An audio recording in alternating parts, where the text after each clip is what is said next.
Good morning. Good morning. Good morning. I was saying to someone the third day of being together can be tough to get people in the room. So I am delighted to see all of you here early and hopefully well caffeinated. So thanks for joining us for what's really the core learning day of the conference. And I want to remind everyone of our time yesterday with Leslie Crutchfield and talking about what are the elements of a movement and who needs to be involved and what does that look like as we think about moving forward towards that America 250 kind of concept, but also just organizationally, what does it mean to evolve and grow towards the 100th anniversary of Keep America Beautiful? And central to anything we do in that time is engaging, empowering, inspiring the people who are younger than the people in this room. So the youth in our communities, in our schools. We talked a little bit about the power of youth engagement, and not just in campaigns, but in getting out and doing work in our community. And so I am delighted to open this morning with a conversation about what does it look like to engage youth in our work, to engage organizations who specialize in working with youth in our community. So this morning, we're going to start off with a panel, and I am very, very happy to bring up to the stage CJ Chen, who is the Pennsylvania Youth Ambassador. CJ, if you want to come on up. CJ is a high school junior who's going to pick up a couple college tours, perhaps, while they're here in Washington with us, and we're delighted to have them. CJ, thank you. And then also Karen Daniel, who's the VP of Programs at Youth Service America, who has been and continues to be a strong partner for youth engagement and a great partner and potential partner for Keep America Beautiful. And then finally, my friend, Steve Culbertson. Steve is the president and CEO of Youth Service America. He and I have worked for the last 10, 11 years closely together when I was at Points of Light, but really have paths who cross environmental engagement and service and the role of tri-sector partnerships. And now, Steve, I think maybe we'll start with tell me just a little bit how does this journey to Youth Service America, how did that come to be? What's the opportunity of this moment? Yeah, I think the journey really was my own journey as a young person, being a student leader. I was president of student council, and you constantly sort of hit these walls, and we're going to talk about the walls, I think, during this conversation. But I've always worked with young people. I've always realized, whether you study history or you look at from Alexander Hamilton, who was 19. Mr. Scott over there and I went to Hamilton College, so we're big aficionados of Alex and his contributions. But he was 19 years old, when he joined this cause. They didn't call it a revolution, they called it the cause.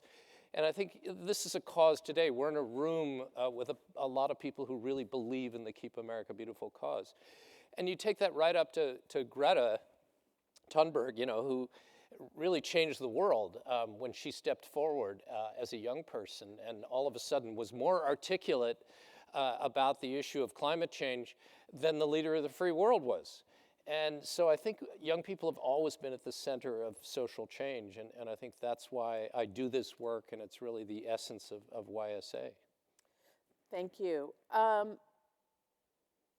CJ, with you, how did you become a youth ambassador, and what does that mean for you? I became a youth ambassador because I saw a flyer at my school, and I was like, that looks cool. I definitely want to do that. And I've always been interested in environmentalism, and a huge part of that is like being active. You have to be the change. So I was like, how can I do that? Because I'll go to some volunteer events, but I didn't really feel like I could make a real difference. And I wanted to learn how to like organize events in my community and get people from my school involved, because I know they have the interest. They just don't really have that opportunity. And through this program, I can meet other people who have that initiative in their communities and like build on our ideas together. And that's why I really love this program. Wow, that's great. So many interesting things and like moments of learning about what we know about the volunteerism sector, right? So kind of going back to my past a little bit, the number one reason people volunteer is because they're asked. So having a friend ask you or to be with others who take initiative, how familiar does that sound to all of us about the work that we do and why we choose it? Because we like to be with people who take initiative, right? Who get things done. So super interesting. Thank you for being here and for taking the initiative to be a part of the Youth Ambassador Program in Pennsylvania. So Karen, you have a long history of providing engagement platforms through YSA. So tell me about that. Sure. I've been at YSA for 22 years. I started as the director of what was then National Youth Service Day in the United States. It's now Global Youth Service Day, and we celebrate that every year in April. And many Keep America Beautiful sites participate in that, so that's been a pleasure. We really look at these platforms for many people as the first time that they're serving. It's an excellent on-ramp, but we never want a day of service to be the only time that young people are serving. We really look to it as a time to energize young people, to highlight the good things that they're doing all year round, to provide training and tools to really be more effective about making a change in communities. At YSA, we really look at 3 big days of national service that we promote: the 9/11 Day of Service in the fall, the Martin Luther King Day of Service in January, and then Global Youth Service Day in April. But certainly there are many, many other times over the course of the year that young people can participate. That's great. So in addition to those service opportunities, Steve, you all also do a lot of research about engaging youth. Right. Do you want to talk a little bit about some of that research? I understand you've got some perspective on the barriers and the opportunities. Right. I think we, as we look at why young people don't participate, why they don't contribute, and by the way, we see enormous benefits when they do. For example, if a young person, and this was a study that was done on LinkedIn, which you and I talked about, if a young person actually organizes a project, if they are at the center of leading a project in childhood, it turns out that they have a much better chance of being a leader as an adult, both at work, in their home, and in their community. So there's a real correlation between what you do in childhood and what you do for the rest of your life. And we look at music, we look at art, we look at sports. Nobody picks up a violin when they're 22. You really have to start young, and this is true for contribution, for engagement, for youth service. But when we look at the obstacles, we really have 4 that we are seriously trying to overcome.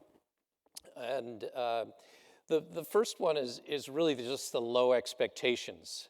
We as adults have remarkable abilities to have amnesia, because we forget how great it felt. Everyone in the room, we have a lot of diversity here, but every one of us was once 12 years old.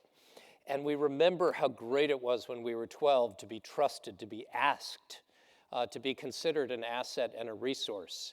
And yet when we become adults, we really have much lower expectations of our fellow humans who are that age, and yet we remember how great it was. So that's the first thing. The second thing is that we don't actually provide problem-solving skills to young people. And there are tricks of the trade to solving a problem in a community, identifying what the issue is, investigating it, preparing some kind of a solution to it. And we have something we call iPartsy in our toolkits that show that.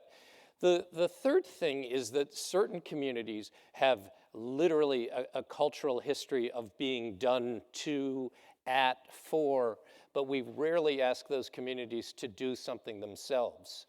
And if you start as a recipient, either culturally or even age-wise, you become a recipient for the rest of your life. It's much more powerful to be on the giving end of the stick than it is on the receiving end. So always trying to put young people in that point where they are serving others and giving. That's where the power is. Service is power, and that's a big secret. And a lot of people who are powerful don't want you to have that power. And then, of course, the last thing are young people themselves is after going through these processes and not seeing role models, that they actually, become cynical themselves. They don't think they can make a difference. So, and I have a cheat sheet. Low expectations, right? Education, right? And so I think folks would love to learn more about your toolkits and how to be better educators to prepare young people to be effective participants, right?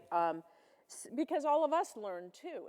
This is not something that we have that they don't. Someone just taught us. Yeah. And so it's important to us for us to be able to provide that opportunity for young people as well. And then cynicism, and I think action is the best way to overcome cynicism. When you are part of a solution, you are less likely to be cynical about the outcome. You are able to understand context better. You're able to understand the diversity of experiences that have to go into solutions and the opportunity to be a more effective problem solver, both in the moment and moving forward. I will tell you, the only time I've ever been quoted in the Wall Street Journal was talking about this issue of culture. And that is that it turns out we did surveys and showed that kids from low-income communities and underserved communities were even more interested in helping, were more interested in social change than kids from, wealthy or privileged communities. And yet those kids are never asked from those underserved communities. So we have a job to do. Yeah, it sounds like it. And so, CJ, it's easy for us to sit here and be theoretical and scientific and research-based. What's the reality, right? So what's your reality? What should we know from your reality about engaging young people? What are we doing wrong, and what should we do more of? I would say definitely I am the person that will do whatever my friends will want to do.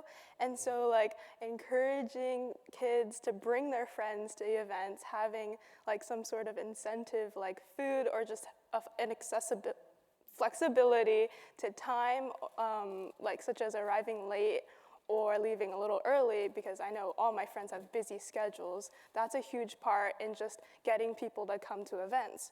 Another thing is just having certain programs that are more accessible. For example, my program is online, and so that gets rid of all the transportation where you need to find a parent that can drive you to a certain place, and that time commitment, because you can watch the recorded Zoom and have that similar benefit. I would also say the cynicism part. We want to hear why you are passionate about this topic. We want to hear your personal experiences. We want to hear your stories, because we want to know why you care, so that we can know why we have to be a part of it. She's good. Yes, we're going to take them with us for sure. There's a future here, and we think that. So it's interesting. There are so many interesting things that I think, Steve, to your point about amnesia, that we forget about being a teenager and a young person, which is just how crazy busy these kids' schedules are, right? For them to commit to a regular Tuesday may not be possible, right? The need for flexibility and how we and when we engage young people, the understanding that transportation isn't totally in their control, and that a group of people is important to them, right? Your peers are everything to you in that high school experience. So having peer opportunities, peer relationships, flexible scheduling, learning that can be done online, asynchronous from, those things start to shape what makes a great youth engagement opportunity and experience for your organization. So just really, really great points. And I think I am so happy you talked about everyone in this room, all of us needing to be able to articulate why we're passionate about this, right? So,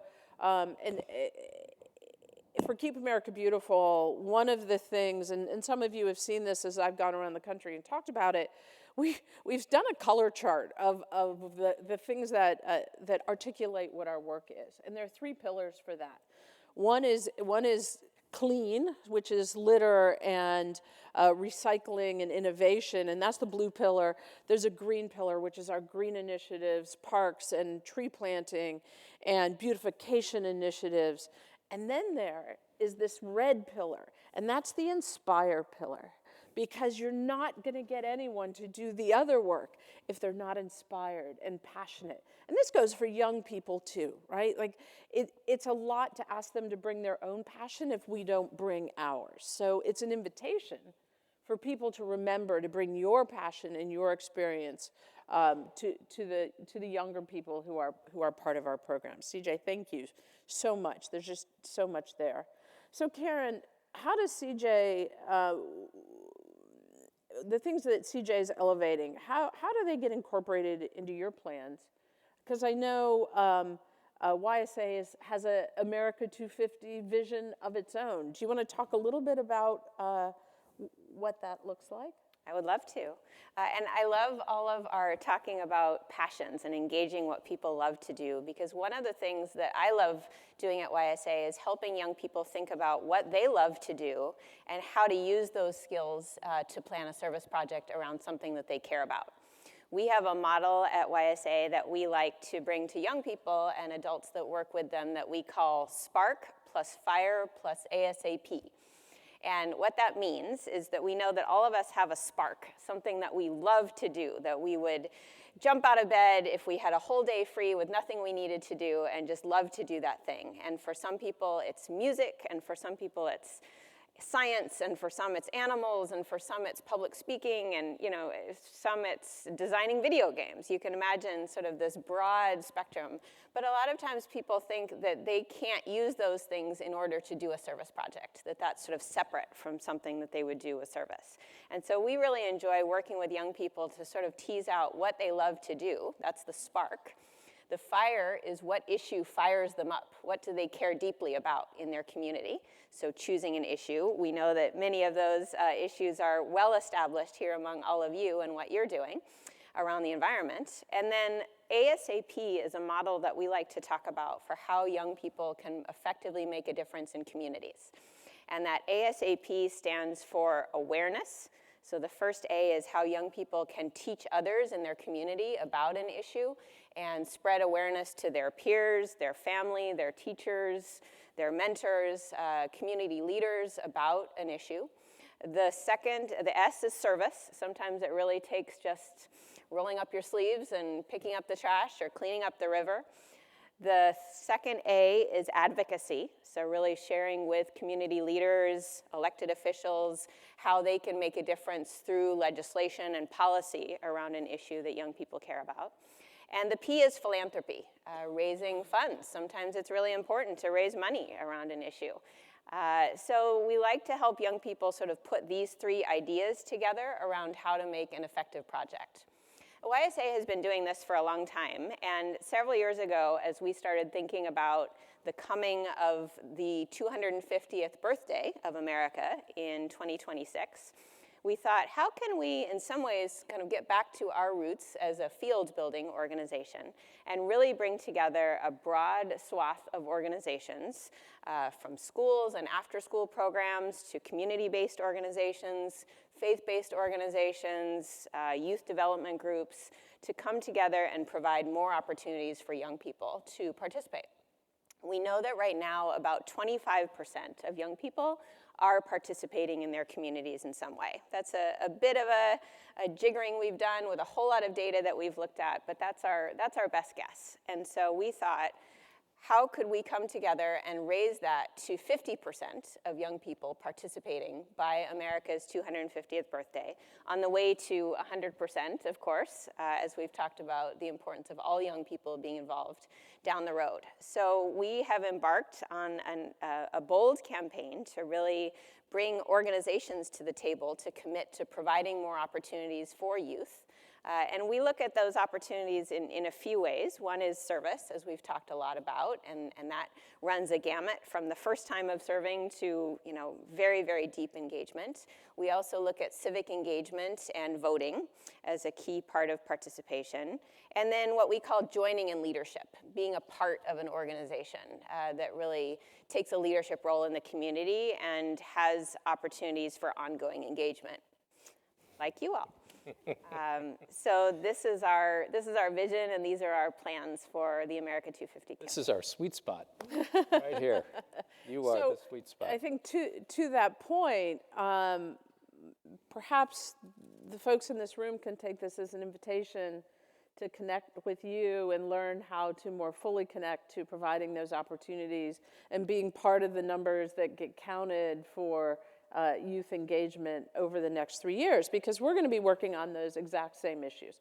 How do we get youth engaged in this 250 initiative in the work that we're doing over the next 3 years, and how do we get that engagement recognized and counted and celebrated? All those things are going to matter to us as we look to celebrate the work of the network. So can we take you up on that offer? Absolutely. Great. All right. So well, you may not know, we are both a national headquarters and a network of affiliates. And so I invite you as individual affiliates to reach out, and we'll coordinate sort of getting the Keep America Beautiful monolith kind of engagement going as well. So we'll come and be part of that in two directions. That'd be great. Great, good. So CJ and Karen, I want to, and Steve, I want to open up to some questions, but I thought it might just sort of round things out to close with a couple of thoughts on two things from each of you that we should do differently to engage young people, to support the vision for 250, and for the 250th anniversary, let's be real, of their country, right? Like, how do we let this become their country in this moment? And so, Steve, maybe I'll start with you, and CJ, I'll end with you. I love, I was listening the other day to John Avalon's written a new book about George Washington's farewell address, and where he gave us a lot of warnings. And he talked about the modern political world we're in today. I mean, he could have just predicted the headlines in the New York Times and the Wall Street Journal and CNN and any place else that you look. And he just felt the importance of this e pluribus unum. He knew that people didn't speak English in upstate New York. They didn't speak English in Philadelphia. They spoke German and Dutch. They spoke French in Maine and Vermont. He knew that we didn't have a common language. He knew that we had people that were disparate, of different colors and different backgrounds, all over the country. And of course, it was a very small country at that point. There were only the 13 colonies. It was only a third of the continent. And yet he already saw this challenge, that out of many one, e pluribus unum. And I think that we need to get really move more towards that unum, is finding our unum out of the many. And what greater thing could we possibly bring ourselves together around than keeping America beautiful? I mean, something that we all benefit from.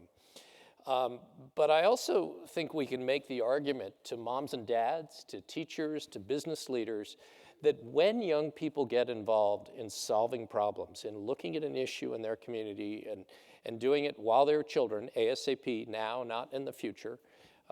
Youth are not the hope of tomorrow, they're the hope of today. When we tell them they're the hope of tomorrow, what are they today? Nothing, right? And so we need to value them today. And we need to let people know that when they solve these problems, they learn these incredible skills: critical thinking, creativity, collaboration, communication, what we call the 4 C's, and then empathy. And guess what? These are the skills that we need in communities, and these are the skills that are so hard to teach that corporations are desperate for. So we are actually creating a pipeline of civic health that Karen was talking about, of the kind of skills that CJ was talking about, that young people, when they're asked, they respond. and you see the value proposition of young people coming together, as they described, of really creating change because their friends are doing it.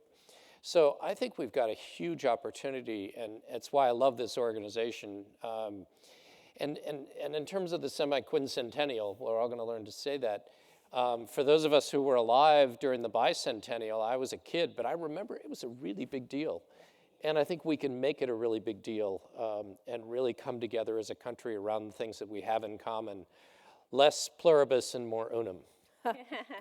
That's great. Thank you. And by the way, I should say that many of the young people in the room, and I know CJ, I'm counting on them to be around for the 300th birthday of America. And I hope that you'll see, what we do for the 250th. I probably won't be here, but for the 300th, that's going to be a big deal. So hopefully we're working towards something, as Karen said, 100%. Steve, thanks.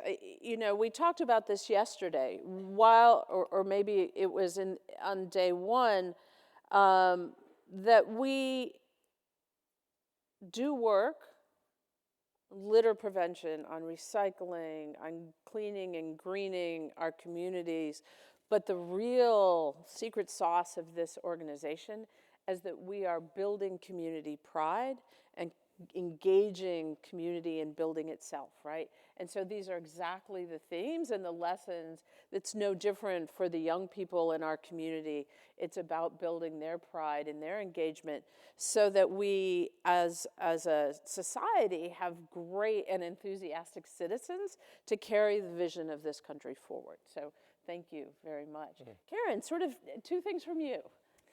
So building on what Steve said around this really exciting opportunity to celebrate our country's 250th birthday, we've talked a lot about how for many people what they remember from the bicentennial, they remember parades, they remember red, white, and blue, they remember flags everywhere. All of that is, of course, hugely important and a wonderful opportunity to mark our country's history and all of the good things that are coming for us. I think we also hope that it will be a time of dialogue and a time of action where young people are really at the forefront of talking about their dreams, their hopes for our next 250 years as a country, and more importantly, what they can do to really make that a reality. We always look to have young people be in the driver's seat from the beginning to the end of the projects that they're doing. We look for ways to help organizations to really position organizations as speakers, as visionaries, as representatives, as really having not just a seat at the table, but a very important voice in terms of speaking for the organization. We have a lot of organizations come to us and ask us how they can put youth on their boards, how they can help youth talk to the media, how they can engage young people with public officials in their communities. And those are all things that we love to do. And then finally, I would say helping young people to really think about maximizing their impact through the work they do. We have a long track record, a wonderful track record of volunteering in this country, and there's a lot that we can teach young people so that they're not starting from scratch, that they are able to really put their unique vision and spin on top of a collective body of wisdom in terms of what we know about what works for solving problems. So these are some of the ways that we're trying to be influential at YSA, and we'd love to help other organizations do so as well. Great. CJ, thoughts from you? I would say it's really important to have those leadership positions like Karen was saying, but we also need to focus on not pitting young people against each other, which is what academia is centered around. And so having that emphasis on cooperation and that no one is above another person just because they're part of some program, having that collaboration is how you're going to get the most out of a certain event, like the 250th celebration. And yeah, I think that's all I have to say. That was a great lesson to end with, so thank you very much. Questions from the audience for CJ, for Steve, for Karen, and I might offer up Shannon, put her on the spot as the state leader where the Pennsylvania Youth Ambassador Program resides. Any questions for anyone? Gretchen, is that you? Yes. Please. Good morning. Is it working? I can just talk without it. I was wondering, CJ, if you could tell us about your actual program. I believe you said that it was online, so I'm interested in finding out what type of youth volunteer program is online. Right. So basically, we have, I think, monthly meetings where we have guest speakers that talk about what we can do in our future, what is our potential career path for us. And having those connections to professionals is when we start to build on creating our community events, which is our education event and our cleanup event. And then this program basically lets us go into our community, find the people that are doing the work, ask them to help us, and then establish that connection where we can keep growing. Like me personally, I somehow became the youth director of this nonprofit in my neighborhood, and now we're working towards involving my arts teacher and program at my school with this park where we can have plain arts painting in the park, and we can involve the National Honors students to do cleanups and education events in the community. Other questions? Ah, here in the center. Sorry, the lights are right. So, CJ, I was just curious, do you, when you hear the spokesperson or you hear like our passion, does it work coming from an older person, or do you need a younger, modern role model, and who might that be, or do we have anyone that could be that voice for the younger, or does it not matter? I would say that as long as we can see like that you're a real person too, if you're not just feeding us like, oh, this is important because, you know, the environment is what's around and, you know, we got to pick up trash is bad. If we see the journey that you've come to where you are, see the real passion behind what you do, that you care, and that you're not just going to an event because you're supposed to. Having that conversation, seeing that you're interested in our ideas as well, and having just that like free exchange of knowledge is what I really like. The sort of data backs that up, right? The research on young people, and really on all of us when you get down to it, is authenticity is everything, right? Like the authentic, bring your authentic self, bring your authentic work, bring your story to the table as well, no matter what age you are, right? Like that's a great message for all of us. David Scott. Just here to. No. Yeah. Yes, you hear me? Yeah, we can. I'm just here to heckle Steve. No, actually, a serious question for Steve and Karen. The promise and peril of people like CJ, who are wonderful, is they grow up and they become amazing adults, just like they were amazing children. But for a lot of us in the room, we're trying to build programs that create more CJs. So you have this amazing experience with National Youth Service Day, which became Global Youth Service Day. What are some of the lessons for folks in the room as they're trying to, establish and sustain, youth engagement programs? One of the things that we know at YSA is that younger youth love working with older youth and being mentored by older youth. It's a really special opportunity when a teenager can bring an elementary school student, or a college student can bring a high school student along and talk to them about what they're doing, bring them to their college campus, talk to them about what they're studying in school, and really kind of apply that to the work that they're doing in the community. That can really create a pipeline of older youth helping younger youth to then engage even younger youth, as well as leadership opportunities for the older youth that are maybe thinking about how they will continue to apply their work in their higher education, in their careers. The other thing I'll say is when I was young, I knew from a pretty early age that I wanted to be involved in helping the community in some way, and so I thought, well, that means I'm going to work for a nonprofit organization. which I do. It worked pretty well. But what I learned along the way is that people could be anything in their careers and help people. I was blown away when the Flint water crisis, when plumbers were going into people's houses and donating their services to make sure they had safe water. Bankers, dentists, attorneys, doctors, you name it. There can be a way in your profession to really keep on providing the service based on your expertise to the community. So in that kind of ongoing pipeline of leadership, helping young people that are moving into careers think about how they can keep on serving and keep on improving the community through their leadership and expertise. Thanks. And I would point out Gustav Dudamel, who was in the news last week, as the new head of the New York Philharmonic. And when he came to the LA Philharmonic, I think he was 26 or 27, and they said, oh my gosh, you're this prodigy and that sort of thing. He said, no, I just started young. He said, when I was 4, I was given a violin.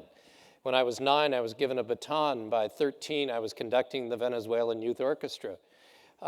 He said, I'm not a genius, I just started young. And so I think looking at programs where you're creating that pipeline for what a 5-year-old can do or a 6-year-old can do, and by the way, they can do a lot. By the time they're 15, they'll have 10 years of experience under their belt. And I love Karen's point of looking up, what do you want to be more than anything else when you're 12? You want to be a teenager. You look up to those teenagers. I can remember when I was in 6th grade and the 8th grade bus would go by and I would just like, wow, someday I'm going to be on that bus. I couldn't wait to be on the 8th grade bus. I don't know why, but for some reason, there is this remarkable connection between older young people and younger young people. So looking at colleges and universities, can you bring some of those students in and ask them to volunteer with high school students and high school students with middle school students and middle school students with elementary school. And just getting first graders to work with kindergartners.